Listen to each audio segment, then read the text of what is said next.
Hey everybody, David Brewster here with another Brewster's Millions of Rants, and this is You Are What You Practice. And I decided to kind of rant about this, or at least talk about this. I'm not going to pick on anybody, I'm not going to be mean here. My rant series is pretty tame compared to some rants I see out there. Some people are throwing chairs and stuff or whatever, and it's like, whoa. Um, but I am going to talk about some things, and just kind of address a few things that I felt were important and kind of lacking in today's world of the guitar, music education online, or the lack thereof. Not all of it's bad, but there's some interesting things you can get distracted with online. Obviously, you probably know what I'm talking about.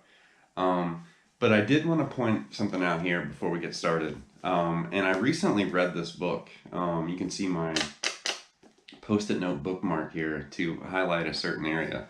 But this book, this is Your Brain on Music by Daniel Levitin, and I found it very interesting. I really enjoyed reading it. But back here on page 197, I believe, yeah, page 197, there's a very interesting thing that pops up right here in the on this kind of main paragraph right there on the page. Um, the emerging picture from such studies is that 10,000 hours of practice is required to achieve the level of mastery associated with being a world-class expert in anything, in study after study, of composers, basketball players, fiction writers, ice skaters, concert pianists, chess players, master criminals, and what have you. The number comes up again and again. 10,000 hours is roughly, uh, well, 10,000 hours is roughly 3 hours a day, okay?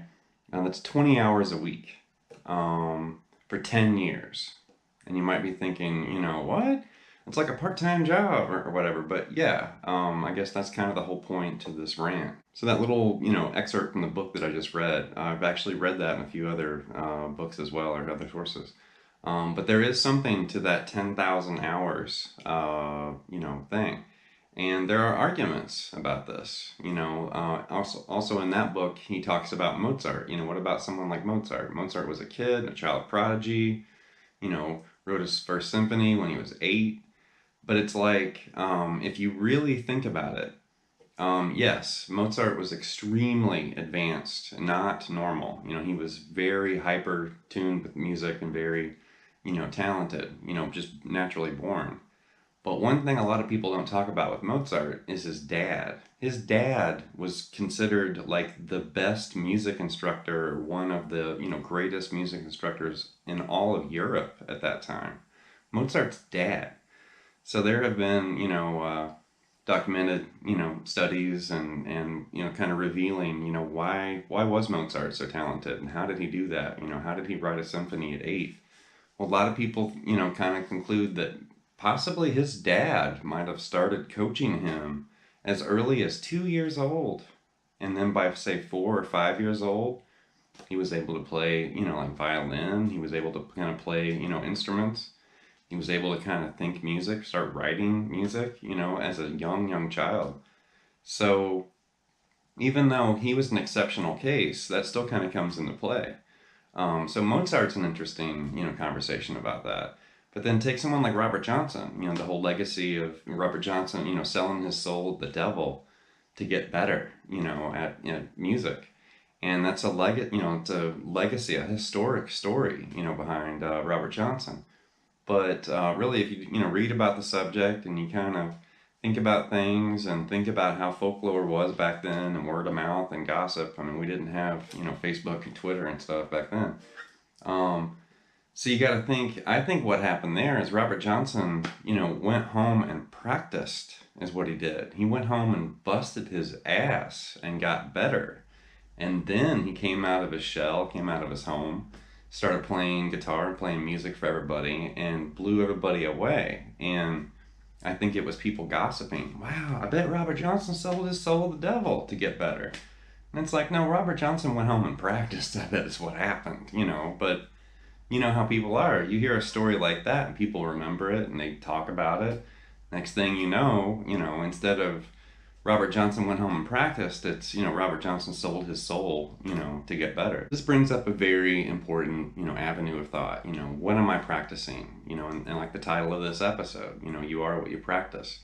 I have no way of seeing you. You're watching me, after I create this video, but I have no way of really seeing you, seeing what you practice, how often you practice. But I'm just going to go ahead and rant about this. Like, the first thing you need to do is turn off all your distractions. If you're having trouble making progress with music and the guitar, and you're confused, and you're like, well, I practice every day, I don't understand, why am I not Steve Vai yet? Well, you may never become Steve Vai, first and foremost. I'll go ahead and say that. Who knows what you may become as a musician? But you have to limit your distractions. I don't know where you are when you practice, if you're in a basement, if you're in a living room, a bedroom, a garage, maybe your Uncle Larry's backyard or something. I have no idea where you are. But you have to limit your distractions. If there's a door you can close, close it. Turn your phone off. Turn the television off. Limit your distractions. If you're constantly surfing, the internet, and you're online and you're looking at videos and stuff on YouTube, that's great. But at some point you need to turn that off too and focus on your guitar. Use your mind and really lock into what you're doing. Turn all those distractions off around you and get lost in this. And that's something I think a lot of people are forgetting to do, or they are not aware that they need to do that. And that includes what you're doing right now. Turn the internet off for a minute. Turn off your phone, shut your laptop or your tablet off or whatever. And, spend 2 hours sweating it out with your guitar and see what happens. Okay, so I'm going to share an exercise here. And this is a really good exercise that I've used for a long time. This is kind of my personal warm-up exercise. And I've shared this with students for years. And here I am sharing it with you. But the episode of Scales and Tails that I just made, the Modal Mastery, Scales and Tails, is loosely related to this. So I'm going to go ahead and link, that episode with this one. Check out the Scales and Tails Modal Mastery Part 1, and you'll learn, these shapes. But in that lesson, I exposed, 7 positions of the major scale, and we also kind of flip that into modes. But what we're going to do is lock on to the low E and the A string, and we're going to move through those 7 positions using this very challenging, almost classical sounding sequence. And it sounds like this.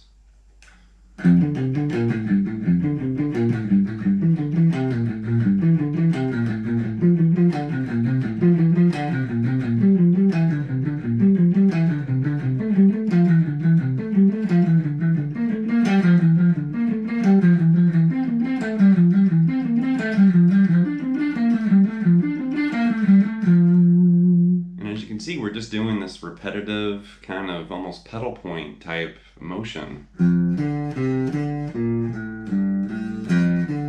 like that. But then we're doing that sequence on every position, or at the beginning of every position. So that's the first step.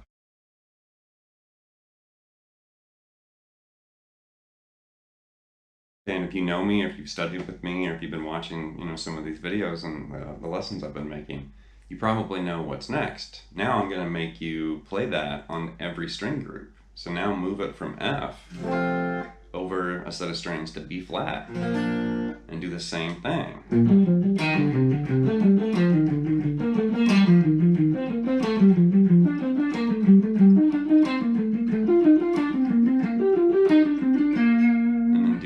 Do it on the D and the G. Now you're going to be playing E flat major.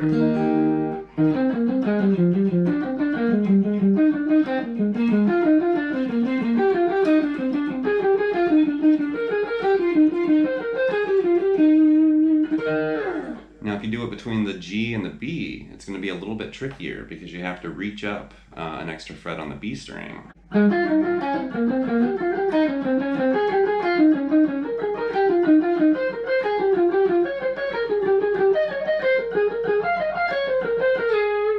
Just a little trickier. And the B and the high E.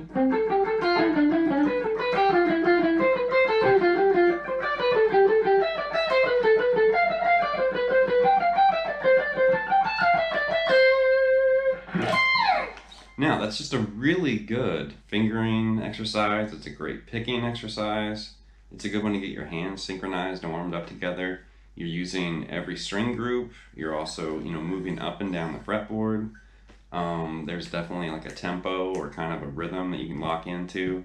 Even like on a crowded or loud, backstage or, side stage or something before you're getting ready to play, you can still kind of find that and lock into it, even with a room full of distractions around you. Um, so I guess really I'm sharing that just as, kind of a gift like, hey, this exercise has really helped me, really lock in to the guitar. It's a great warm up. And I have a lot of warm up exercises. That's just one out of, probably a few hundred. But that's a great one. And I want all of you to start working with that. Try playing it every day. If you can't do it every day, every other day. But do it as often as you can when you first pick up your guitar. And you can go slow. You don't have to play through it like that. And I don't really recommend playing it fast. I would play it slow and accurate, fret and pick maybe a little bit, differently or more kind of rigid or harder than you normally would, and really connect with the strings. All right, that's going to wrap up this rant. So leave some comments and feedback. Let me know if the exercise, helped you, or if you find it to be a good warm-up. I actually found it to be a really good warm-up. But leave some feedback and comments. Please subscribe to Late Night Lessons, and I'll be back with some more content and rants and chord play and three for all and all kinds of stuff very soon. Thank you.